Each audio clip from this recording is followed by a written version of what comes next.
Good evening, everybody. My name is Gelo Vito, and welcome back to another episode of the Next Man Up podcast here on Ballin Network. And yes, it's a great Monday night. Again, we're gonna talk about hoops and a lot of issues that is happening here in the Philippines and all over Asia. So again, welcome and good evening to all our listeners and viewers on YouTube and on Twitter. We are now live there. So first off, let's talk about the other shows. Episode 146 of An Eternity of Basketball. Our guest is Richard De La Peña. And for Who the Heck Are We? Episode 114. A football player, JB Burlongan. He's a former UP Fighting Maroon and UAAP champion yan. And of course, this show, Next Man Up podcast, yeah. Catch all episodes on Spotify, on YouTube, and on YouTube at Globally Ballin, and on Spotify, the Next Man Up. Don't forget to subscribe and hit that notification bell. And of course, also all of our episodes of all the shows here in the Globally Ballin is on our YouTube channel. Subscribe to us on Globally Ballin YouTube channel. All right, it's a very interesting week of basketball. We have a lot of things to talk about. As you can see, ako lang yung nasa show tonight, but magkakaroon tayo ng guest host. Probably would come in tonight, but there's a lot of things to talk about and to discuss. So yung last episode natin, we had Alan Durham, the former Meralco Ball import. We had a great conversation with him about his stints in Meralco, yung experience niya dito sa Philippines, his experiences in the Europe leagues in the Europe, and currently he's now in the Japan B League. And so, speaking of PBA imports, our guest for tonight, kung nakita niyo sa mga pub natin, we have the former uh, Texas Longhorn standout, and he was also a player from the from the NBA G League, and currently the import for the NorthPort Batang Pier. Let's welcome in Prince Ibeh. Hey Prince, what's up, bro? How are you? Yeah. So how's everything? How's everything with how's everything with your preparation here as your second? This is your second stint in the PBA. You first played back in 2019 with Northport. And how's everything? How's the preparation? It's been going good. I've been here about 2 or so weeks, maybe a little bit more than that. We've had two tune-up games so far, so we kind of got to gel a little bit, and I'm familiar with a couple of guys that were here before my last stint.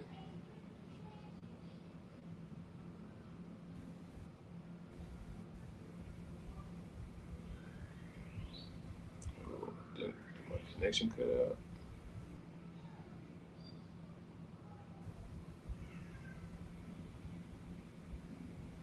Hello? Hello? Yeah. Yeah, Sorry. I can hear you now. Communicate. Yeah. Maybe I made it Yeah. lost you. Yeah. Internet's kind of messed up. Sorry. You were saying your preparation for this coming season. Oh yeah, I'm saying it's been going good. We've been practicing every day. We've had two tune-up games since I've been here, so we've started to gel a little bit, and I've had some prior chemistry with some guys I've been here before in my last stint, so things are going well. Yeah, that's good to know. That's good to know. So, have you been guys going on tune-up games with other teams or with other guest teams like the uh, Bay Area Dragons and the KBL team? No, we haven't got to play any of those guest teams yet, so we've only had a couple with the local teams here. Tune up against Terra Firma and one against Magnolia, but that's it so far. And then, of course, we got this game coming up Wednesday. All right. So let's talk about your previous stint with Northport back in 2019. You guys started at the elimination 9-2, and then dropping to SMB at the time. What did you think happened in the last Commissioner's Cup stint with you? Um, I think we just found a good mix of roles and a good group of guys that played together well, Yeah. knew what each other was doing, and kind of had good chemistry, and we enjoyed playing with each other. I think there's a lot of, I guess in this league, there's a lot of teams who kind of go about it getting the import and they just kind of load them up where you do everything and everyone just kind of watches. But I think we Yeah. did things a little bit differently, and I kind of gelled more into the team rather than just being someone to bring in temporarily and just do everything for you. And gets yeah. That's kind of one of the problems of some imports coming in here, that they think others think that they when they have an import, you guys do everything, all of the work and all of that. But I think right now, since you're this is probably your full stint with Northport, hopefully your full stint with Northport. How's it like playing for Coach Pido? Because Coach Pido here is like probably one of the most animated coaches in the Philippines. So how's it like playing again for him? Uh, he keeps it lighthearted, he keeps it fun, and that's something that's important to me. That kind of Yeah, brings the best out of me playing on the court, being someone I'm familiar with or feel yeah, comfortable talking to. So I like that part about it. I think he does a good job encouraging people and then making them feel like they can kind of play above their ability or above their confidence level. So I think he does a good job. He's kind of a player's coach, I would yeah, say. yeah, yeah. Because Coach Pido is probably he didn't scream at you before, no, no. He didn't probably scream at you or like He, or- does- he screams a little bit. You know how he is. He's animated. He'll lose it yeah, for a couple seconds, but then he'll always, yeah. come back to. Yeah, but he's that type of coach that he really screams and go out of his way just so he can pick you up, and he has that good sense of humor, makes you laugh, keeps it light in practices and even on games. You'll see him joke around even in games, during games, right? So Yeah. let's talk about your one of your teammates in Robert Bolick. Yeah, Robert has been a staple in probably the individual awards, and he's been scoring, he's been creating for Northport, and he's been that guy for Northport for quite some time now. So how is it like to be with him and to be your point guard? He's a great player. He's one, honestly, in my professional career, he's one of my favorite point guards I play with. I think we gel together Wow. well. He has a good idea how to play with me. I have a good idea how to play with him, and we enjoy playing with each other. That's what makes it easier. So he's one of my favorite on the list for sure. Wow. That's nice. Because I've played against and played with Robert Bolick, and he always has that swagger, that drive every time he goes onto the court, goes onto the floor. He's with that stash and with that small stash that he's got there, and yeah, he's a very cerebral point guard. He can shoot and can score whenever he wants. Let's talk about now your next teammate, Jamie Malonzo. I think is it right? This is like your first time playing with him this Yeah, season, correct. right? Yeah. So how is he like? How is he like to you and to the team right now? He's been one of the guys I've got to talk to a bit more. He's from more stateside, so it's just been a bit easier relating to him and being familiar with him. So he's been one of the guys I've been able to talk to a bit more. But other than that, I guess he kind of just gels the rest of the guys. Does he Yeah. plays his game? He's athletic. He does a lot of good things on the floor for sure. Nice, nice. Yeah. Uh, Jamie Malonzo is one of the up and coming players here in the Philippines. He just went to Gilas, his first time with the national team, and I think he's doing pretty good. I must agree with that. And talking about another teammate here is one of the PBA, one of the probably veteran players or one of the more known players in Arwind Santos. How is it like playing with the multiple PBA champ? How is he like? How is he as a leader and as a teammate? How Funny is he? story about Harvard is Yeah, last time I was here. Oh my bad. Sorry, you cut out for a yeah. Go second. ahead, go ahead, go ahead, go ahead. I'll say funny story is last time I was here in the playoffs when we lost to S&B, we were up two and they hit a three to go up with a couple seconds left. And it was actually Arwen who hit that shot, Wow. funny enough. And on the shot Bowling put him at the end and got fouled, that was also Arwen. But we're not gonna talk about that. Arwen's great, man.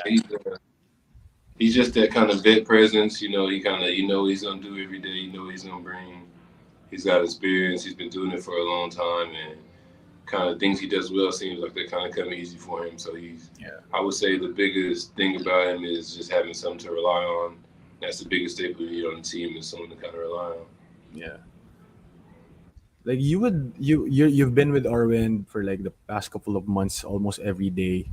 How is his condition like as a player? Because he's like almost double our age. He's like 40, I think, and Yeah, he's still staying in shape. How is he like condition wise?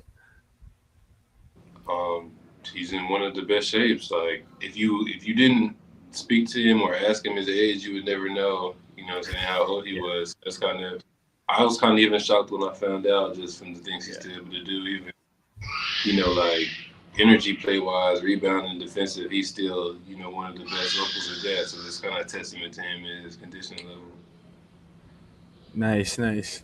So moving forward, season is uh, closing in next week, right? I think you guys are playing an opening day against I think Phoenix, if I'm not mistaken.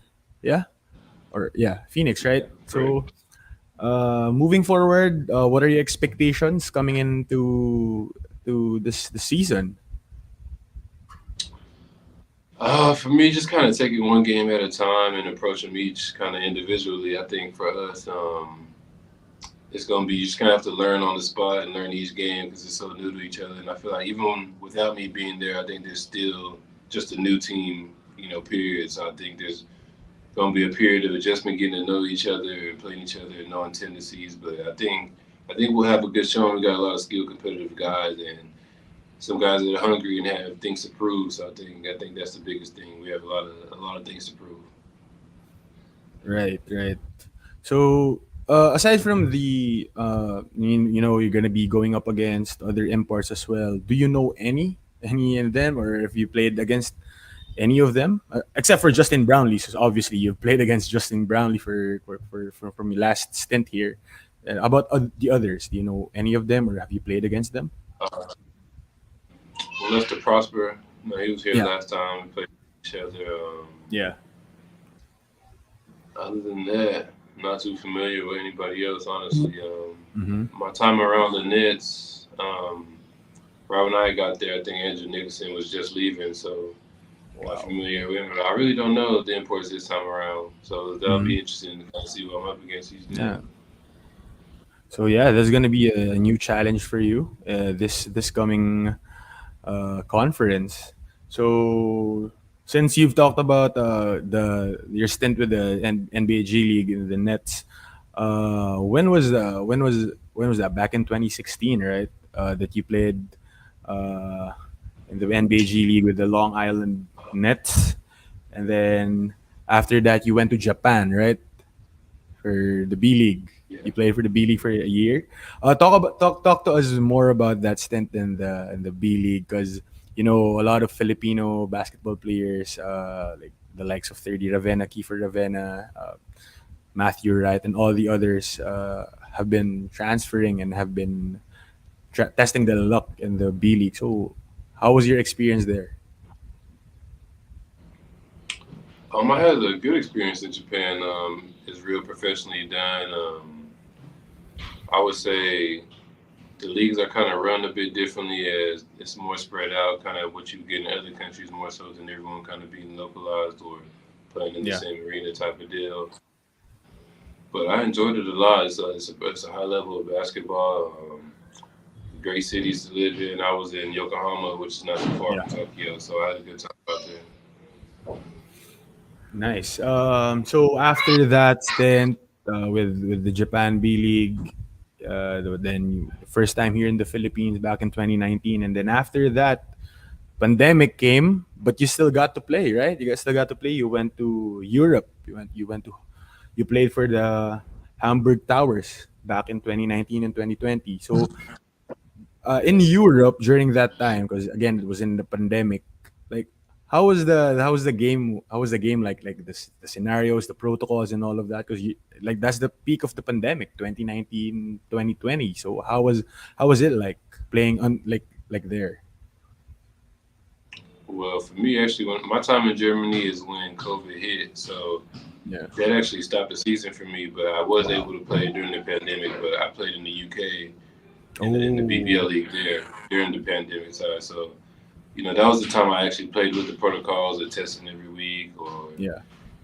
weird protocols before the games, no fans, this and that. It was weird with the no fans, man. I didn't really enjoy playing like that. That was Oh yeah. probably the hardest part about it. But you weren't in a bubble setup, right? It was just like no fans, just the teams and the officials, right?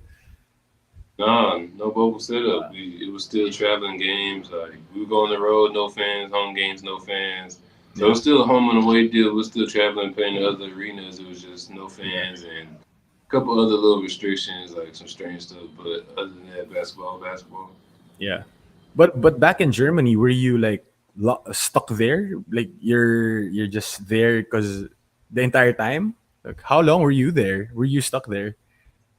Um, so after the season ended, we were there for probably about a month and a half, 2 months, just kind of Wow. waiting it out, figuring out what was going on with everything. It was a weird time. Like they kind of weren't even sure what was going on, so it was kind of like everyone was staying like 10 feet away, and they were saying we can go on walks, but you also couldn't be close. Like it was kind of just the fresh start of the pandemic, so it was just a weird time. Like the rules weren't kind of set yet, so it wasn't.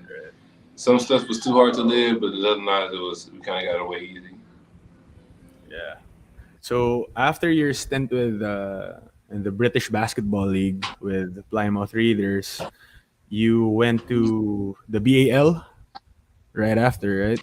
You played for the Yeah, Patriots. You played for the Patriots. So that's in Africa. So talk us more about, because this is probably my first time talking to someone who played in the African league, in that type of leagues. And what is probably the main difference playing in Europe, playing in Asia, and playing in Africa? I would say the style of plays and the strengths and weaknesses of the players is kind of the main differences I kind of noticed going from region to region. In Europe, it's kind of the guys are more technically sound, and this is more centered around team basketball. Yeah. And I noticed in Asia, it's probably some of the best shooters. I would say.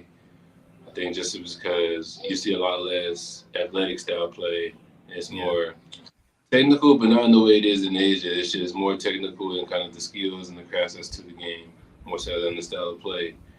And in Africa, it's the opposite. They're kind of really advanced athletically there, but they're catching up skill Hmm. wise and more less skill wise, more so thinking the game is really behind and kind of adjusting that way. So that's coming along as well. That actually in the basketball African League, I don't know if you recall when J Cole was playing ball, we were Yeah. actually on the same team out there. Oh, So like he was my nice. team out there. Wow.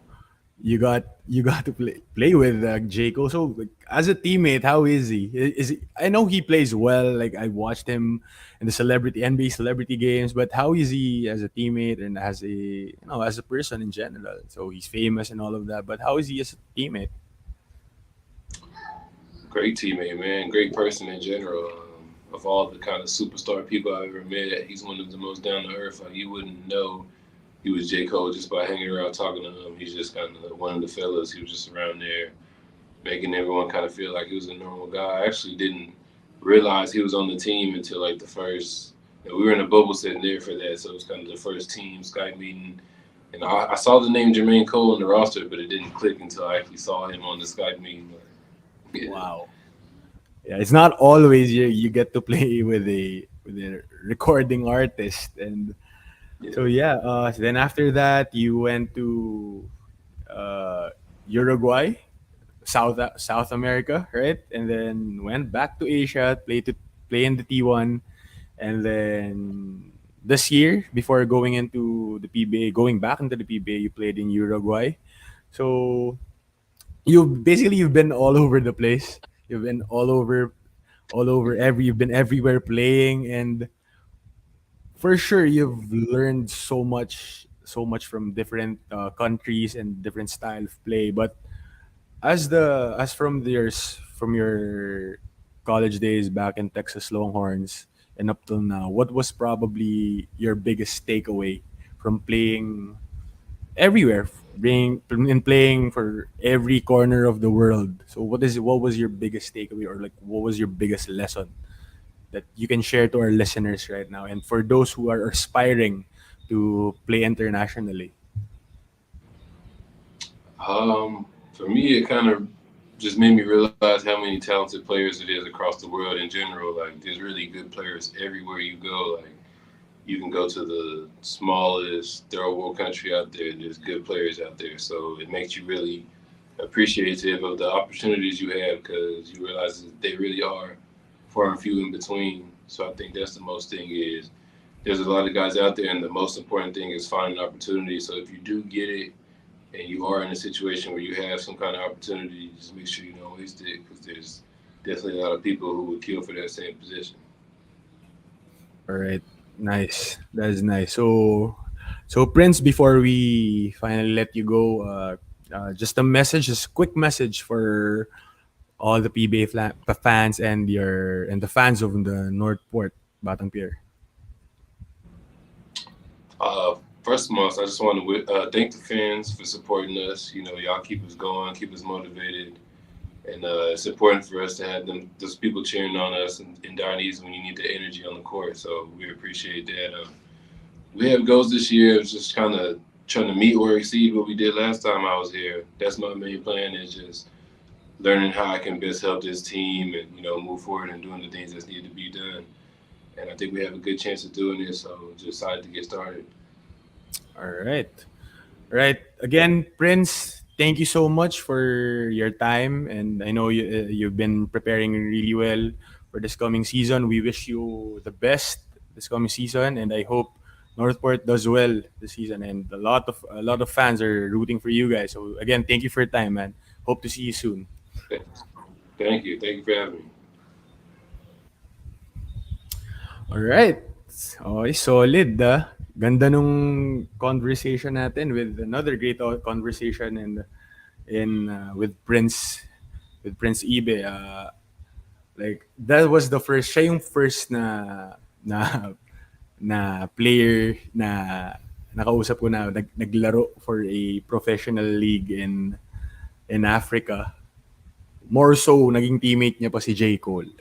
Diba? So he's probably one of the most more interesting imports that I've got to talk about uh, ngayon. And yeah, ang ganda rin nung sinabi niya na by playing all over the world, by playing all over the world, he got to see a lot of talent. He see a lot of talent, and he's seen a lot of players who's trying to make it talaga. And it's really nice to see na he has that alam mo yun, parang may pananaw siya na ganun na when opportunity comes, you just have to grab it, you just have to take it you just have to take it in and you know take it in and grab that opportunity kasi again bihira talaga mangyari yan. But speaking of opportunities outside of the Philippines, medyo meron tayong mainit na topic na kailangan pag-usapan dito sa here on the podcast, and this has been going on for quite some time now, and daming back and forth on social media, on sa Facebook, sa Twitter, uh, Instagram, ang daming back and forth talking about what happened to Will Navarro not being able to suit up for his KBL team because of his because of the contract with the SBP and the Gilas program. But bago natin pag-usapan yan, I'm not gonna do this talk ng mag-isa, syempre. But meron akong invite na guest, and to biglaan lang to kasi Diego's not around, but he's probably one of the isa siya sa mga very opinionated when it comes to basketball, and he's a coach. He's a coach, and he was my former coach back in the UP Fighting Maroons days. So, and now he's the head coach of the UANP Dragons and the head skills coach of Adidas Philippines. So, and now currently he's the new assistant coach then for his dad, Ricky Dandan, in the Bataan Risers MPBL team. So let's welcome in my former coach. Let's welcome in. Pero tingnan natin kung let's see if makakaabot siya. But pero pwede natin pag-usapan muna 'yon. Pwede natin pag-usapan muna natin yung kay Will. Yung nangyari kay Will. Medyo wala pa ata siya sa ano natin. But let's talk about first yung issue with Will Navarro. The main issue with Will Navarro is that he has an existing contract with our basketball governing body, SBP, Sumang Basketball ng Pilipinas. He still has a live contract with them as a player for the Gilas Pilipinas. So the main rule or the main issue with it is that what is stated in his contract is that he should be attending, playing, and representing the country until I'm not sure if until April of next year ata, or basta within the year pa, hindi within the year pa yung contract niya, and that he should only be playing if he's not playing for Gilas or he's not being picked up by Gilas, he's supposed to be playing for his PBA team. So but currently he signed with Samsung in the KBL. So Samsung in the KBL. So ang sinasabi kasi sa PBA sa contract niya na he can't play unless he's playing in the PBA, na yung team na nag-draft sa kanya during the Gilas draft, which was NorthPort Batan Pier. So nagkaroon ng issue doon, and he can't technically play kasi nga hindi pe pwede yung ganun kasi nga he's under contract and all of that. That's what the SBP is fighting for, just kasi nga may live contract siya. So yun yung naging issue. So pero to talk more about it, to talk more about this and the issues na pwede nating i-discuss tonight, again, let's bring in my former coach sa UP and now the head coach of the UANP Dragons and the head skills coach of Adidas Philippines. Let's welcome in Coach Mark Dandan. Coach Marky! Coach Mark. Sorry, medyo alam ko biglaan to. Wala kasi yung co-host ko, medyo nagka-problema. Okay lang. Baka tapos yun. So, Coach Mark, kamusta ka naman? How is it there in Bataan with Coach Ricky? Kamusta naman? How's everything there with you and Coach Ricky and your stint sa Bataan?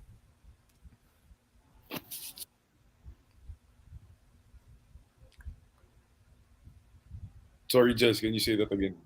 My signal is really Kamusta kayo dyan? choppy Kay right Stani, How's you and Coach Ricky there sa Bataan? Bagong team, and back to coaching na naman si Daddy Ricky.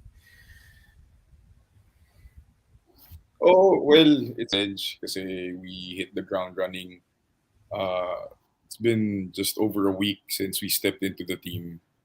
So it's been a big adjustment on our part kasi, personnel wise and system wise, there's a lot of catching up to do and getting used to the brand of basketball sa MPBL. So talagang naghahabol kami ng oras to get things up to speed. And that's been the big challenge right now. It's getting practices in kasi we also practice here in Bataan. So syempre we have to shuttle back and forth from Manila din. So yeah, but it's been fun. Definitely, just happy to be, doing what you love to do. Yeah. Oo Compared naman. to 2 years out, Mm. di ba? So masaya lang talaga na nakakapag-coach na ulit. Oo. Yun nga eh. Kasi ako, I'm very, very happy na balik na naman kayong mag-ama sa coaching. Lalo na kay Coach Ricky, and I know how much he loves coaching and more importantly, teaching. Kaya sobrang natuwa talaga ako na nung nakita ko na, oh shoot, Coach Ricky is back into coaching, na muntik pa ako na maging player ninyo, but ibang topic yan. But yeah, then again, yeah, let's just talk about yung issues ngayon in terms of the Will Navarro issue, coach. Alam ko lahat naman tayo familiar tayo dyan and all of that. We're familiar with that. Pero let's talk about the poaching comments. The poaching na sinasabi nila na sa PBA and sa na about the poaching. Coach, anong masasabi nyo doon? Was there really poaching? Would you really say it's poaching of players here in the country? I mean, it's hard to say kasi poaching is such a harsh term to use. Kasi if you're looking at it sa kabilang dulo ng mundo, you have European players at 15, 16, 17, 18 years old, diba? They get themselves drafted sa NBA and you really don't see their mother leagues or their mother teams crying about it. So I don't understand why we react so negatively to these kids. Essentially, just trying to live out their dreams to become, professional basketball players abroad. Personally, sa New Zealand, di ba, there's a lot of kids there, high school pa lang, pupunta na ng States for college. They don't really stay at their local colleges in New Zealand. So, like I said, I don't see the uproar from our local sports unit to call it poaching kasi hindi naman siya poaching. It's, they don't really own the rights to those kids who, just graduated college, or like for SJ's case, kakagraduate lang niya college. He spent 4 years in Ateneo and got his degree. So he's fully aware of his own decisions. He's a full-grown adult, and he's doing what he feels he needs to do to grow up as a basketball player and as a person, diba? And yung kay Will naman, I guess, hirap din kasi naipit siya dahil may pinirmahan siya kontrata. And, FIBA will look at it in the way na you signed the contract, you're gonna have to own up to it. Yeah. It's an assigned agreement between two parties, diba? So it's essentially going against your contract. Pero I feel for Will, and he's a good guy. Pero, I guess the timing din is pretty bad. Maybe he's being used as an example. And, with all that's happening, sama lang talaga yung timing na nangyari sa kanya. But, for future players trying to play abroad, this can be a cautionary tale din before they start putting their signatures on pieces of paper. Basahin muna nila. Diba? Yeah, actually, totoo yan. I mean, that's one of the basic practices naman talaga in terms of... in terms of signing contracts and all of that. Alam natin yan. But yeah, just to note, the have decided on it, and it was in favor of the PBA kasi nga meron siyang existing contract with the SPP and the PBA. Yeah. Pero in Jordan Heading's situation, ibang-iba.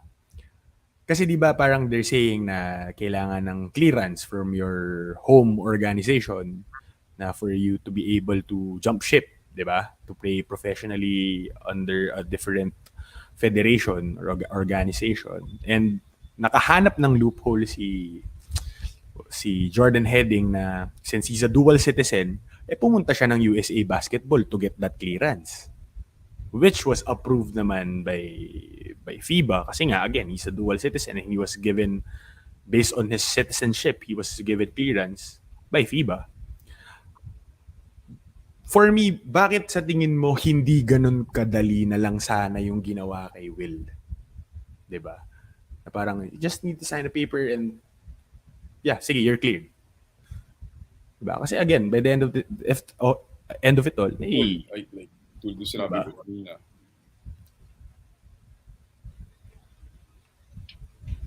Yeah. Yun nga, I think yung timing of it all, medyo medyo masama talaga yung timing ng nangyari kay Will.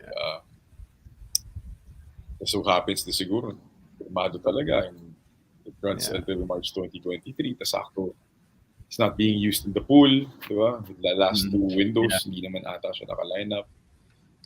It's really a bad case of yeah. So, meron kaming na-compile, yeah. It's just bad timing. Yun lang talaga. I guess all the issues. Kasi you don't know what's in the fine print. Yeah, that's true. Yeah, I agree. Pero we've collated some tweets and some Na-retail na lang talaga siya. Some comments, some tweets of people circulating around social media, and Sir Charlie Cuna tweeted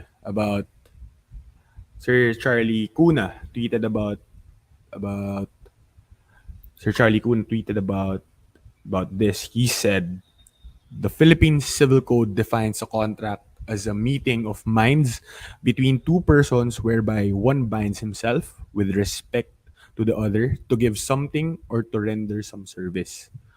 For there to be a valid contract, these three elements must be present: consent, object, and cause." So medyo legalities yung sinasabi ni Sir Charlie dito about it. And I really think na medyo technical siya and something na I really feel that they should consider sana. Yeah. So and pwede sana siguro na maging parang makita or masilip man sana na to see the better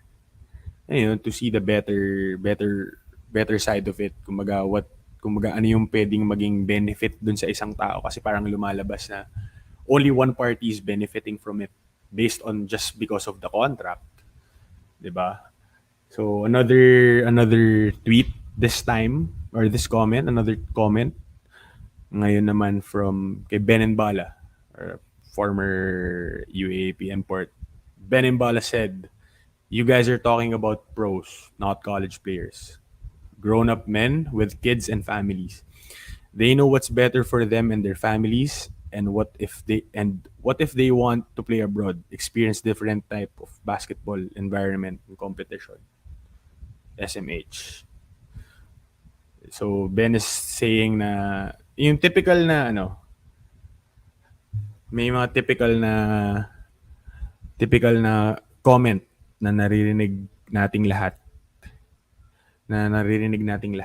dito sa, which is circulating all over. We get it. I somewhat agree to the sentiments of Ben here. He for one is an import and playing internationally, and obviously as a player, it to to I want it to be the best. I want it to be one probably what's best for me and what's best for my family and for my career. And if I see something that is better and na mag-grow ako as a person and as a athlete, I think I would go there. I would go to that path. So I really think na I really think na magiging okay siya if lalo na pag you're somewhat new na bagong professional ka na pwede kang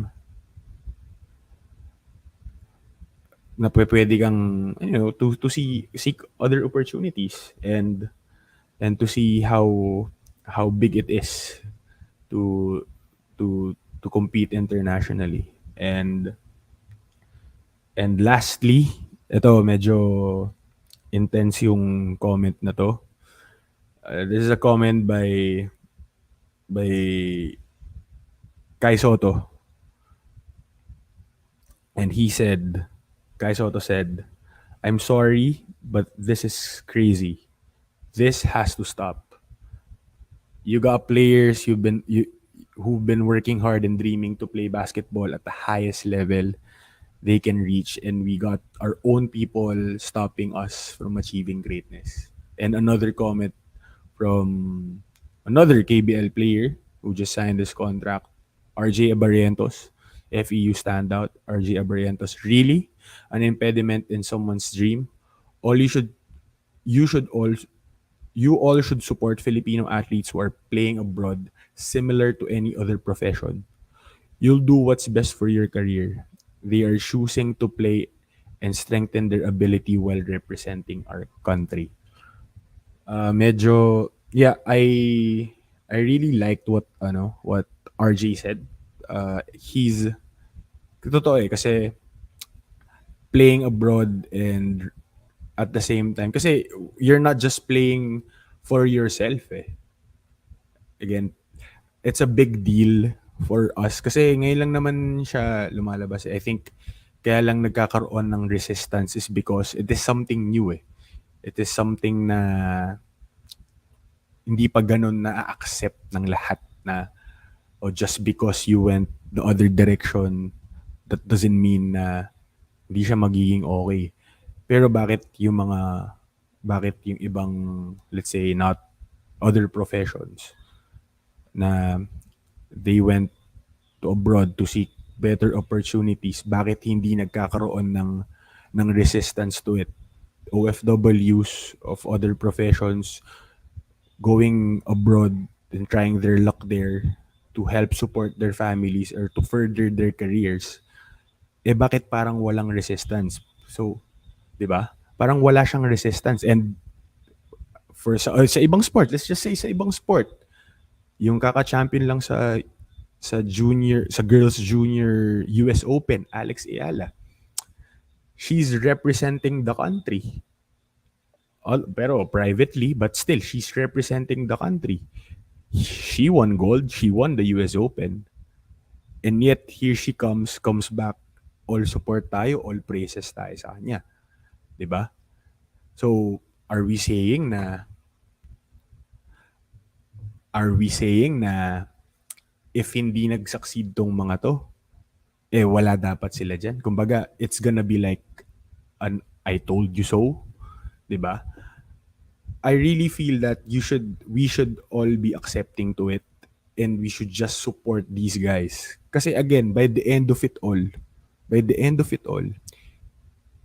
as a player, hindi naman siya para sa kanila lang eh. Gets ba? I mean, obviously yes, because it's better pay, it's better opportunity, yes. But hindi lang yun eh. it's also representing the country and representing the Philippines at a higher level.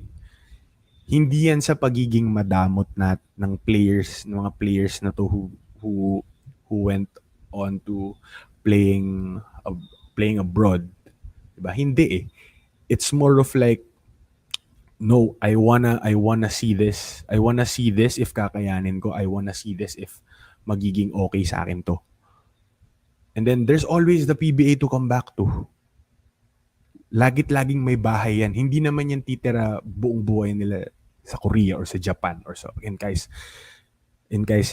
scenario sa Australia. No. By the end of it all, babalik at babalik sa Pilipinas yung mga yan. It's just that right now, at this very moment, they just wanna see other opportunities, other things to help improve. Kasi again, pagbalik ng mga yan dito, ang laki ng improvement and ang laking experience ang madadala niyan sa brand of basketball natin dito sa Pilipinas. If we're gonna think about it that way. But if we're gonna be close-minded to it, if we're not gonna be accepting and magkakaroon ng resistance, talagang mahihirapan ng other players in the near future na magkaroon ng opportunity to go abroad. So again, that's just my take. And again, very, very interesting to. Sana nagkaroon pa tayo ng malaking discussion with Coach Mark about it. But, I mean, connection in Bataan is kind of shaky and all of that. But just to wrap it up, again, this has been a great, great, great episode. Sayang wala lang si Diego to chime in and to pitch in everything about this topic. Kasi very, very interesting to. This is a topic na magandang pag-usapan, and I really hope that this becomes a lesson to the future generation of basketball players here in the country, and I hope na lahat tayo ay maging accepting and lahat tayo maging supportive sa Philippine basketball. And that's it. That's an episode. Again, don't forget to like, comment, and subscribe dito sa Next Man Up podcast, and follow us on Twitter, Instagram, and on YouTube. Next Man Up GB on Instagram, Globally Ballin Southeast Asia on Facebook, Globally Ballin on Twitter, and on YouTube. Again, this has been Gelo Vito. And this has been the Next Man Up podcast. Good night, everybody.